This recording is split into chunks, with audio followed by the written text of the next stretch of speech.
Ces enfants portent tous de lourdes chaînes sur la tête. Ils ne peuvent les enlever pour lire, écrire ou manger, car ce sont en réalité des descendants de zombies. La simple odeur de chair humaine les rend terrifiants.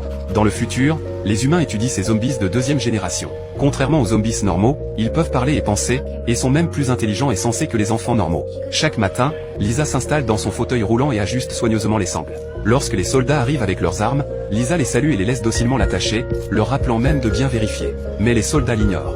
Ils ne lui adressent jamais la parole, et encore moins de contact physique avec elle. Dans toute la base, personne ne les traite comme des êtres humains. À une exception près, cette gentille enseignante. Chaque jour, elle enseigne aux jeunes zombies le tableau périodique et des connaissances humaines comme l'histoire. Parfois, elle discute secrètement avec eux et leur raconte des histoires. Lisa l'aimait particulièrement. Mais pourquoi devait-il apprendre les connaissances humaines? Lisa l'ignorait. Elle savait seulement que chaque soir, un médecin venait poser une question à Lisa. Lisa répondait toujours correctement. Cette fois, le médecin demanda à Lisa de choisir un numéro. Lisa tira au hasard le 13. La médecin partit satisfaite.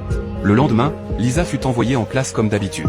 Perspicace, elle remarqua l'absence de l'élève numéro 13. Lisa demanda au professeur où il était allé. Le professeur hésita une première fois et ne répondit pas directement. Lisa comprit immédiatement que le médecin avait dû emmener l'élève numéro 13. Alors, ce soir-là, lorsque le médecin revint et demanda à Lisa de choisir un numéro, Lisa choisit le 4. Le médecin resta un instant stupéfait, car le numéro 4 était le numéro de la chambre de Lisa. Le médecin comprit que Lisa avait découvert un schéma. Effectivement, le lendemain, l'agent vint chercher Lisa.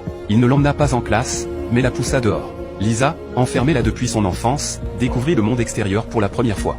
De l'autre côté de la clôture gisait une nuée dense de zombies, seuls quelques soldats tirant sur eux. Lisa fut envoyée au laboratoire. Ses capacités d'apprentissage et d'observation exceptionnelles prouvèrent qu'elle avait atteint le plus haut niveau d'évolution. Si on les utilisait pour développer un vaccin contre les zombies, le résultat serait assuré. Ils lui injectèrent un tranquillisant et la hissèrent sur la table de dissection. Au moment où il s'apprêtait à commencer l'opération, une alarme retentit soudain. Le médecin, distrait, ordonna à son assistant de fermer la fenêtre et de continuer. Il ignorait que les zombies étaient déjà entrés.